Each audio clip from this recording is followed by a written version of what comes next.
Donc, je m'appelle Alexis Cogna, je suis en charge de toute la partie technique chez Kikkel. On est ISV, très orienté Microsoft. On a développé plusieurs applications autour de Skype, de Teams, et en l'occurrence, on a développé depuis quelques mois une application qui s'appelle Waldo, que je vais vous présenter, et aussi probablement reprendre un petit peu tous les termes et toutes les concepts et les avantages de la plateforme qui nous a poussé à développer cette application-là. Alors pour faire simple et pour commencer, Waldo a 2 grandes missions, malgré qu'elles soient, en fait, regroupées dans la même application. La première, c'est d'aider les collaborateurs à décider du meilleur endroit pour travailler.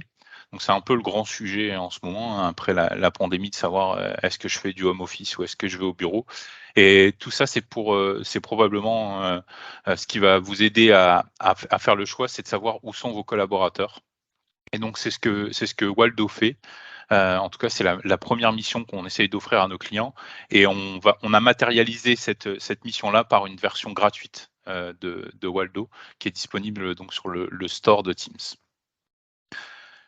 La deuxième mission, qui est un peu plus complète et un peu plus avancée, qui est de permettre aux utilisateurs de réserver un bureau, mais aussi un parking. Là, je ne l'ai pas précisé ici, mais on gère aussi les parkings à proximité des collègues et des équipements dont vous avez besoin.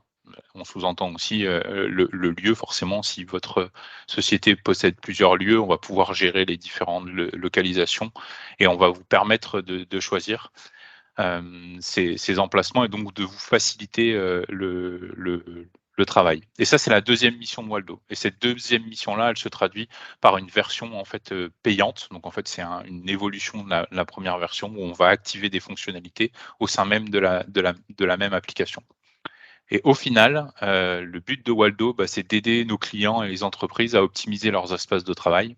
Il y en a beaucoup qui se sont rendus compte pendant la pandémie qu'en fait, ils avaient d'énormes bureaux et que maintenant, ils étaient moins utilisés. Donc ça permet d'optimiser ça.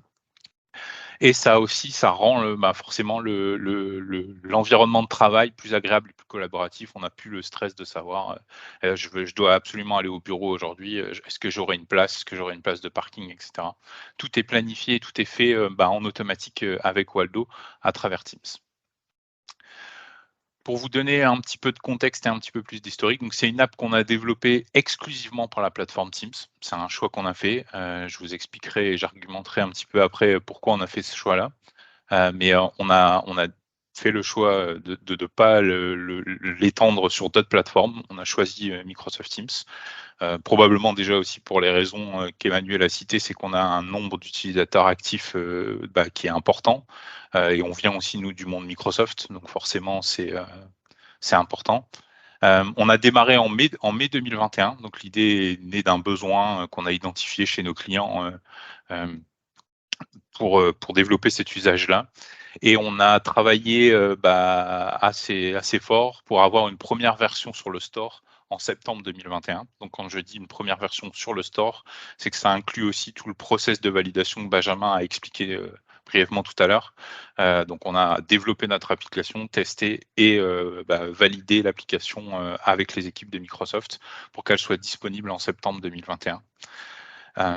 Et on a continué à développer de nouveaux usages. Il y a aussi des nouvelles fonctionnalités qui sont apparues sur la plateforme Teams, parce que ça, faut le savoir aussi, c'est un produit qui évolue tout le temps, et il y a plein de nouvelles fonctionnalités aussi pour les développeurs.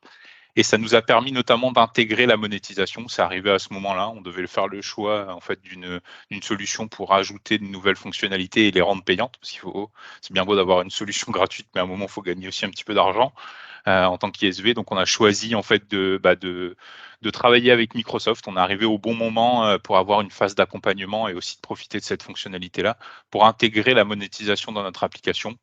Donc, c'est pareil, ça a suivi d'une phase d'accompagnement de la part de Microsoft, et notamment de Benjamin et de Chloé, et cetera, de toute leur équipe. Je les remercie encore là-dessus. Et on a pu, en fait, sur le même process que durant l'été 2021, développer, ajouter les fonctionnalités, les tester et faire tester, valider l'application au sein de Microsoft, avec les équipes de Microsoft, pour avoir une solution en janvier 2022 qui comprend en fait toutes les fonctionnalités qu'on a aujourd'hui et qui sont listées, que je vous ai listées tout à l'heure dans les 2 missions. Donc une version gratuite, une version payante et on gère en fait l'ajout des fonctionnalités grâce à la monétisation de la plateforme. Alors j'ai voulu illustrer, un petit peu les derniers chiffres, donc ça en fait c'est des quand vous avez votre app sur le store, vous avez, en fait des indicateurs et des statistiques qui arrivent directement sur votre portail partenaire.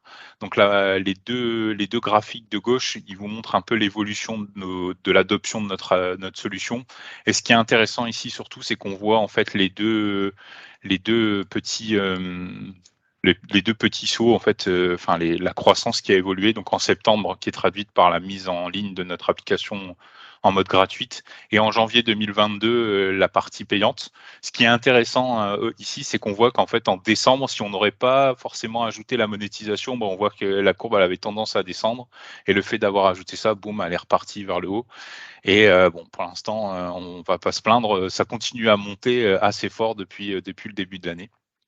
Donc on a un taux d'adoption qui est quand même assez bon, hein, qu'à à peu près 4 300 utilisateurs par mois, avec un usage journalier qui est assez haut aussi. Et j'ai ajouté sur la droite une autre stat qu'on a qui est assez intéressante, qui traduit le fait que sur à peu près 100 utilisateurs, donc un utilisateur sur 4 en fait utilise et garde l'application. Enfin, la moitié en fait, qui est assez intéressante. Donc celle-là, elle est aussi hyper importante et donc on est très satisfait de ces chiffres-là et ça aussi confirme les choix qu'on a fait de développer l'application que pour Microsoft Teams. Alors, c'est bien beau de vous donner tous ces chiffres-là, mais ça me semblait aussi important de justifier et d'argumenter pourquoi on a fait ce choix de Microsoft Teams. Je tiens à préciser, comme je l'ai dit au début, on vient du monde Microsoft, surtout moi, je connais très bien la plateforme Teams. Donc, le développement a forcément été un petit peu plus simple pour nous quand on connaît la plateforme et qu'on connaît l'environnement Microsoft 365. Mais ça reste complètement accessible. On a développé l'application à environ 5 développeurs à peu près, hein, une équipe de 5, ça a bougé entre-temps. Mais on est à peu près à 5 et il y avait un peu moins de la moitié des développeurs qui connaissaient la plateforme Teams, mais qui étaient des développeurs JavaScript, etc. Donc ils ont très facilement adopté les usages et les façons de s'intégrer avec Teams. Donc pour nous, en fait, ça a été un gain de temps considérable. C'est difficile de jauger, de savoir combien de temps ça nous a fait gagner, mais je pense qu'on aurait mis probablement le double de temps si on l'avait pas développé dans Teams. Je vous expliquerai après avec les exemples d'usage dans l'application, mais il y a beaucoup de raccourcis qui ont été pris, qui nous ont permis d'offrir des expériences assez complètes grâce à Teams et grâce à Microsoft Graph. Notamment aussi, un point qui est important pour nous, alors aujourd'hui avec le web, c'est assez simple de faire des solutions multiplateformes, mais il faut savoir que par défaut, Teams propose à la fois un client desktop sur Mac, sur Linux, sur Windows, une application web qui est compatible avec la plupart des navigateurs et aussi une version mobile. Donc ça, c'est assez important. Le SSO, donc qui est l'authentification intégrée.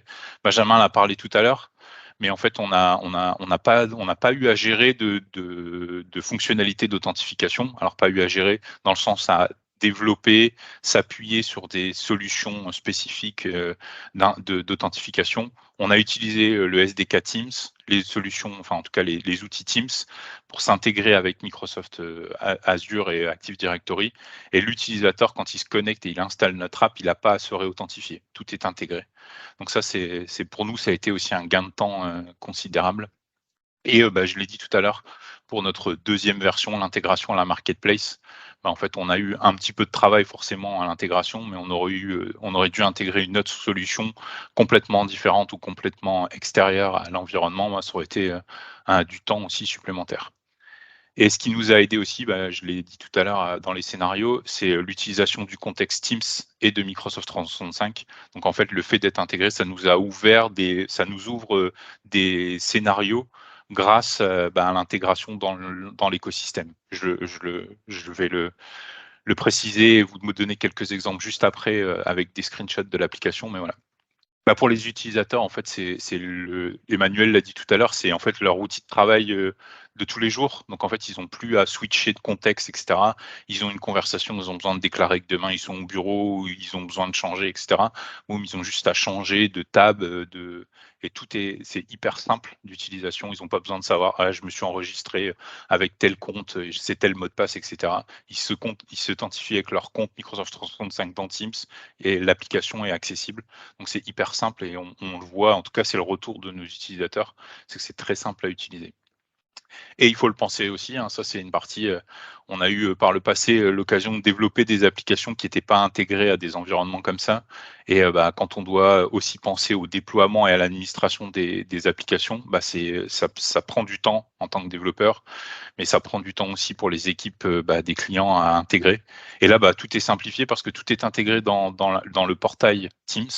Donc, comme l'application est listée dans le store, il voit directement, il a juste à l'installer et puis, il peut administrer, le déploiement, soit autoriser tous ses utilisateurs à l'installer, soit, le rendre, disponible à un certain nombre d'utilisateurs. Enfin, il y a plein de scénarios, mais pour les administrateurs, c'est hyper simple. Et dans la phase d'achat, c'est aussi très simple pour nous et pour eux, c'est que tout est intégré dans leur portail au même titre que l'achat d'une licence Office 365. Ils peuvent acheter des licences de solutions externes, donc third party comme nous, et tout est intégré dans leur process d'achat qu'ils connaissent. Pour donner un exemple très concret, on a un de nos clients par exemple qui nous a dit qu'on lui avait fait gagner 2 mois parce que c'est un client du service public et qui s'il voulait en fait nous référencer pour pouvoir acheter la solution, il aurait dû déclencher tout un process. Alors que là, Microsoft est déjà référencé et que notre application est inclue dans la facturation, en fait, il n'a rien d'autre à faire. Donc, on lui a fait gagner beaucoup de temps et nous, ça a forcément aussi simplifié la discussion.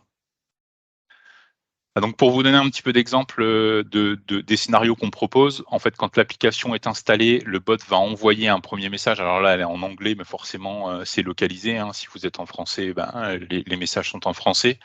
Et elle va déclencher un workflow, un processus de onboard, ce qu'on appelle de onboarding chez nous, pour pouvoir préciser quels sont ses besoins, s'il a besoin, quand il va au bureau, d'une place de parking de voiture ou de voiture électrique, etc. On lui pose pas mal de questions. Et ce qui est surtout intéressant ici dans ce slide, enfin, dans ce screenshot-là, c'est qu'on lui propose, on fait une analyse de ses habitudes. Et donc, ces habitudes, elles sont issues de Microsoft Graph. Donc, en fait, on liste ses collègues, il est authentifié et on requête le graphe. Alors, je me dépêche parce qu'il me reste plus beaucoup de temps. Ici, c'est un tab. Donc, tout à l'heure, Benjamin vous a parlé des tabs. Donc, on a intégré l'application, on lui a mis, il retrouve directement ses collègues, etc. Donc ça, c'est le cœur de l'application. On a aussi des maps, donc on va en fait proposer des bureaux en fonction et à proximité des collègues.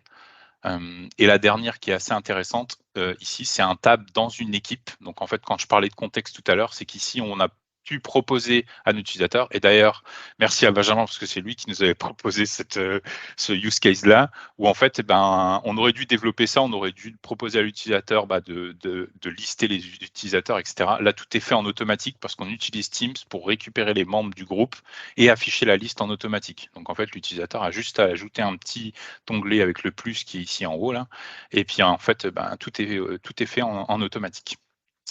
Et juste pour finir sur la partie technique, forcément tout est hébergé dans Azure, parce que c'est le cloud provider qu'on utilise et qu'on a l'habitude d'utiliser, et on utilise plein de composants, notamment le bot service, les analyses App Insight pour savoir comment est utilisée l'application, et on s'intègre avec Microsoft Graph, avec des API third party ou des services comme Power BI pour pouvoir en fait exposer nos statistiques à nos utilisateurs.